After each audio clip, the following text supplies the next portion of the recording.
खाना ले आओ, कहाँ रह गया? ला दे भाई, क्या इसमें? आ गए बाबा। बब्बल, इच्छा, जल्दी से आ जाओ, खाना लग गया है। हाँ भाई, आज खाने में क्या बना है? छोले। शोले? आज हम शोले खाएंगे? अरे बावली, पेट की आग आग से नहीं, खाने से बुझती है। और अगर हम छोले खाएंगे तो पिताजी की मूछें चल जाएंगी। ओ भाई, मारी मूछें जलती हैं तो जलने दे। भगवान करे तेरा मुंह जल जाए, तेरे मुंह में छल्ले पड़ जाएं, कम से कम तेरी उल्टी सीधी बातें तो ना सुननी पड़ेंगी। अरे पापा, मम्मी ने शोले नहीं छोले बनाए हैं, छोले। अच्छा छोले, तो आप शोले क्यों बोल रहे थे? मम्मी, आप गाजर का अचार लाई? छोटी सी मुहूर्त, लेकिन नखरे देखो लाट साहब के। रसोई की बरनी का अचार खत्म हो गया है, मैं स्टोर रूम से ले आती हूँ। रुक जा, तुम खाना लगाओ, मैं लेकर आती हूँ। छोरा, सर का दर्द कैसा है? अब ठीक है दादी। शुक्र।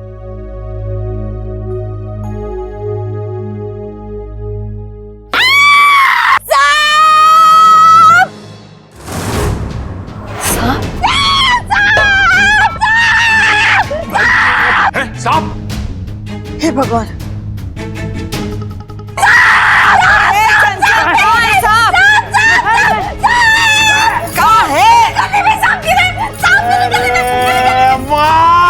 आंखें खोल के देख, सांप नहीं रस्सी है, वो रस्सी। अरे अम्मा इतना डरी हुई है और तुझे लस्सी पीने की सूझ रही है। उससे बोलना कि सांप नहीं रस्सी है। भाई मैं भी यही बोल रहा हूँ, सांप नहीं रस्सी। अरे अम्मा, अब चाहे सांप भी निकल आए ना तो तुझे डरने की जरूरत ना है। क्यों भाई, तू सांपों से रिश्तेदारी जोड़ने वाला है के? अरे ना पिताजी, मैंने जो कहा ना उसकी दो वजह। एक ये कि हमारे घर में सांप तो निकलते ही रहते हैं, और दूसरी ये कि हमारे घर में इच्छा नाम की एक सांपों की महारानी है, जिसके पास सांपों को भगाने का नुस्खा भी है और जहर का तोड़ भी, सब कुछ है उसके पास। बिल्कुल सही कह रहे हो भाई आप, लेकिन एक बात मैं समझ नहीं पा रहा हूँ कि इच्छा इतना सारा ज्ञान लाई कहां से है? नागिस्तान से।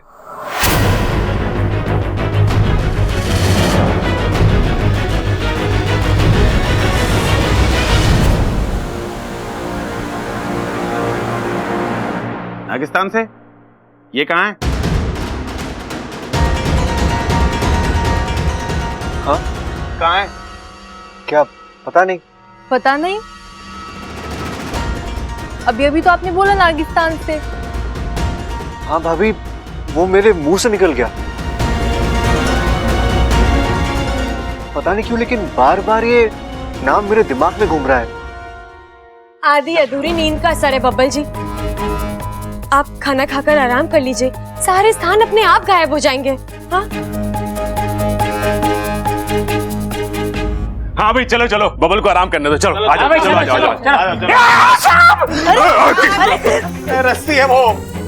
आ जाओ मां। भगवान के लिए सब कुछ भूल जाइए बब्बल जी। आप नहीं जानते, आपका नागिस्तान को याद रखना आपको कितनी बड़ी मुसीबत में डाल सकता है।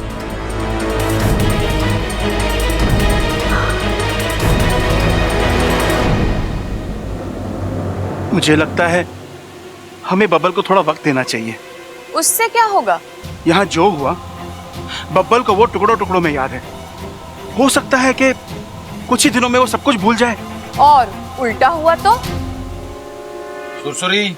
हाँ, मतलब अभी उसे टुकड़ों टुकड़ों में याद है, कल उसे सब कुछ याद आ गया तो? नहीं नहीं, हम ये खतरा नहीं उठा सकते। उसके साथ वही होना चाहिए जो... सुरसुरी, बब्बल इच्छा का पति है। तो उसके लिए आप पूरे नागिस्तान की बलि चढ़ा देंगे? बब्बल एक इंसान है, नागिस्तान का राज जानता है। उसके ऊपर नागिस्तान के नियमों के मुताबिक ही कार्रवाई होगी। सुरसरी सही कह रही है। हाँ, अगर नागिस्तान में न्याय का राज है तो न्याय करके दिखाइए।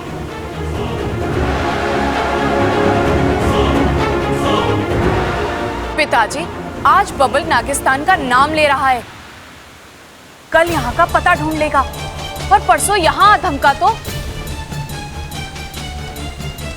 कहाँ भागेंगे हम फन बचा के। गुरुजी, नाग नियमों का ग्रंथ निकालिए और देखिए इस समस्या का उसमें क्या हल लिखा है।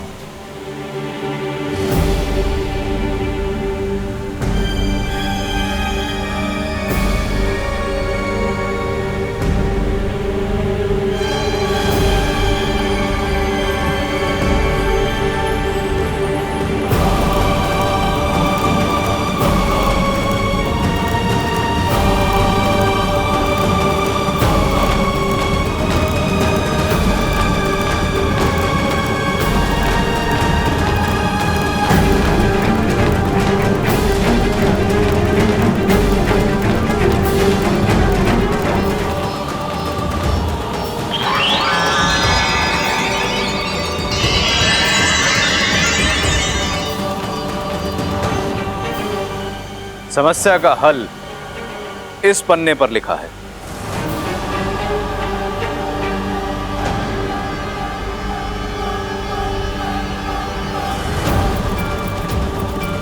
नागिस्तान में आने वाला कोई भी व्यक्ति जैसे ही नागिस्तान के कक्ष से बाहर जाता है, उसका नागिस्तान को भूलना अनिवार्य है।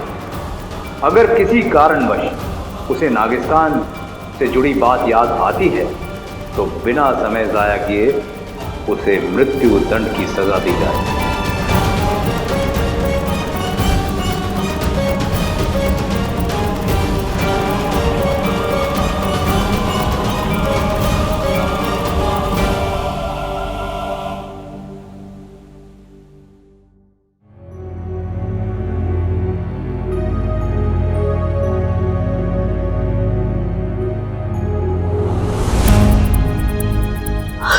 अच्छा हुआ तू आ गया वाकू, तुझे पता ही अब सब पता है मुझे, सिर्फ मुझे नहीं पूरे नागिस्तान को पता है कि बबल। अब क्या होगा? गुरुजी ने तुझसे कुछ बात की इस बारे में, मुखिया जी ने कुछ, वो लोग बबल जी को माफ तो कर देंगे ना? इस सवाल का जवाब तो मेरे पास भी नहीं है इच्छा। इसका मतलब बबल जी? मुखिया जी का संदेशा लेकर आया हूँ, उन्होंने तुम्हें नागिस्तान बुलाया। वाकू बात क्या है, तू मुझे खुलकर बता। मैं तुम्हें कुछ नहीं बता पाऊंगा इच्छा, मेरा फन और पूंछ बंधे हैं, खुद चलो और अपनी आंखों से देख लो।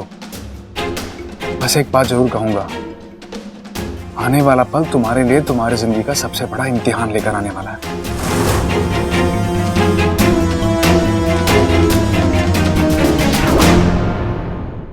अच्छा तो फिर ये तय हुआ, जो सजा इस किताब में नियत की गई है बबल को वही सजा होगी। सुरसुरी,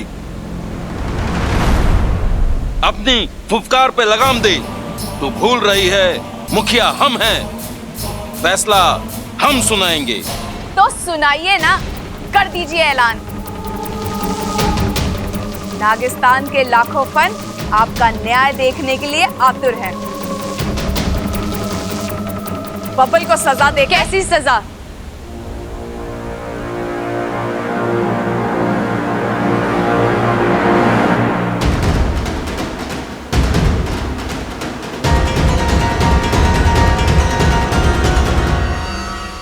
और किस गुनाह के लिए? ऐसा क्या किया है मेरे बबल जी ने जो? तुम्हारा बबल नागिस्तान का राज जान चुका है। वो एक आम इंसान है, लेकिन उसकी आंखें औकात से बड़ी चीज देख रही है, जो नागिस्तान के वजूद के लिए खतरनाक साबित हो सकता है। मेरे बबल जी ऐसे नहीं है। और फिर जो हुआ उसमें उनकी क्या गलती थी? एक हादसा हुआ है। हादसा जानबूझकर हो या अनजाने में, नुकसान तो करता ही है। इसलिए बबल को सजा होगी, नागिस्तान के नियमों के मुताबिक होगी। किस सजा की बात कर रही हो तुम? मुझे माफ कर दो इच्छा, मुझसे बोला नहीं जाएगा, तुम खुद ही पढ़ लो।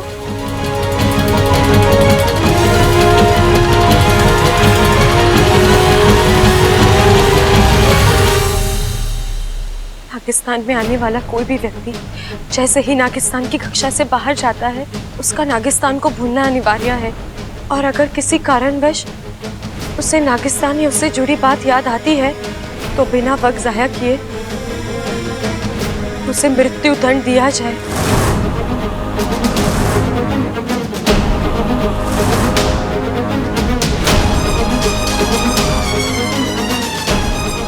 नहीं गुरुजी, ऐसे कैसे? नागिस्तान ऐसे कैसे कर सकता है? मारना काटना ये सब नागिस्तान के संस्कार नहीं है। आप सब मेरा यकीन कीजिए, बब्बल जी से नागिस्तान को कोई खतरा नहीं है।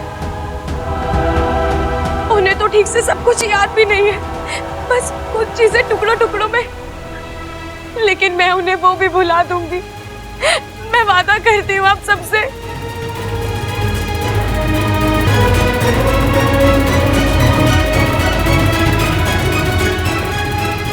आप सब चुप क्यों हैं? ये हमारे वजूद का सवाल है। अगर बबल खत्म नहीं हुआ तो हम सब खत्म हो जाएंगे। इच्छा, हम तेरा दर्द समझते हैं, लेकिन हम भी नियमों से बंधे हैं।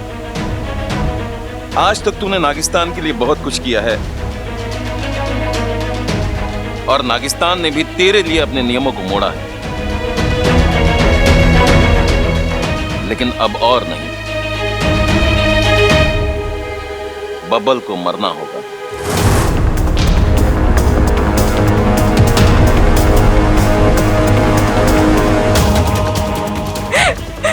गुरुजी, आपके पास हर सवाल का जवाब होता है ना, कुछ कीजिए ना, बचा लीजिए मेरे बब्बल जी को। मैं आप सबसे विनती करती हूँ, बस एक मौका दे दीजिए, एक मौका, मैं सब कुछ ठीक कर दूंगी। कृपा कीजिए।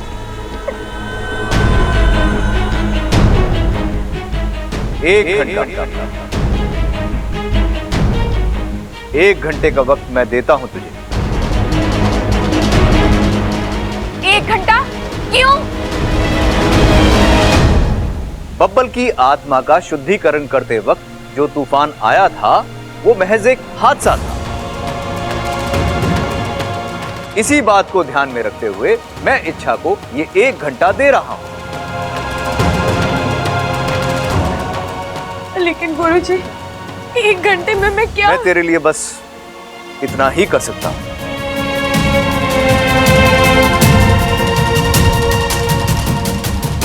जा सपोली, कर ले जो कोशिश करनी है, बचा ले अपने बब्बल को। इच्छा, हम सब जानते हैं कि तू अपने पति को इस चक्रव्यूह से निकाल लेगी, और जब तू जीतेगी ना सपोली, तो तुझसे ज्यादा खुशी हमें होगी।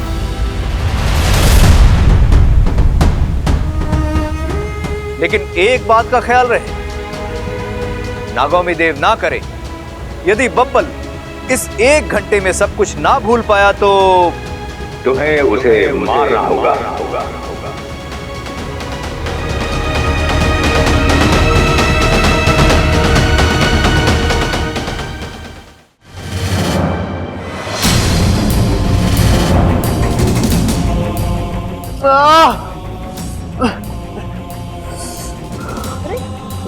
चाचू, चाचू ये क्या हो गया आपको? दादाजी, दादी, पापा, मम्मी, चाची जल्दी आइए, चाचू को कुछ हो गया है। अरे बेटा, क्या हुआ? सर में बहुत दर्द हो रहा है। हाँ बेटा। माँ, मेरा सर भारी हो रहा है, ऐसा लग रहा है जैसे कोई हथौड़ा मार रहा हो। ममता, जो नारियल का तेल लिया ना, मैं अच्छे से मालिश कर दूंगी ना बेटे को, फिर देखना 2 मिनट में हल्का हो जाएगा। हाँ छोरा, सही से बता क्या हो रहा है? कुछ अजीब सा चल रहा है दिमाग में, अजीब से लोग दिखाई दे रहे हैं।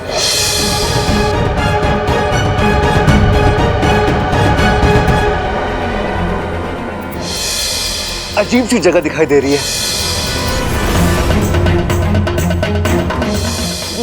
नागिस्तान नाम की जगह।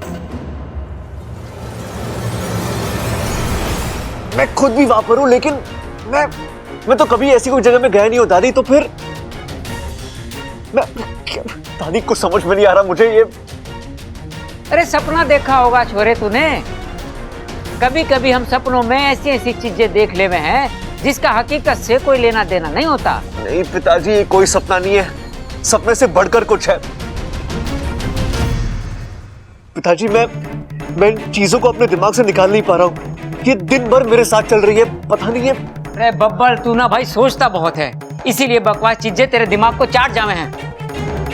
हमारी बात सुन, 100-200 उठक बैठक लगा, प्रबल के साथ 2-4 कुश्ती खेल, सब ठीक हो जाएगा। तेरे दिमाग में जो पिक्चरें चल रही ना, सब उतर जाएंगी। पिताजी सब कुछ करके देख लिया, लेकिन कुछ नहीं हो रहा। मैंने पता है इसे क्या हुआ है। क्या हुआ है? नाग दोष। नाग दोष? नाग दोष? और इसका निवारण भी मैं जानती हूँ। जल्दी बताइए ना अम्मा जी। पास के गांव में एक सपेरन रहती है, वो मैंने अच्छी तरीके से जानती है। जिस घर में भी नाग दोष होता है उस घर का शुद्धिकरण करती है। अरे नाम क्या है उस सपेरन का दादी? नागंजना। हाँ, नागंजना देवी। मने यकीन है कि वो इस दोष का निवारण जरूर करेगी। दादी, मुझे नहीं लगता हमें ये सब करने की जरूरत है। हम ये मामला खुद ही सुलझा सकते हैं। मैं कोशिश करके देखती हूँ ना। अरे छोरी, जब नागों की गुरु मैया नागंजना हमारे पास है तो वक्त क्यों जाया करें? इससे बब्बल की तकलीफ और ज्यादा बढ़ेगी। नहीं बढ़ेगी पिताजी, मैं हूं ना, मैं सब संभालूंगी। ठीक है भाई। इच्छा, तेरे दिमाग में चल क्या रहा है? मैं बताऊंगी नहीं, अब करके दिखाऊंगी।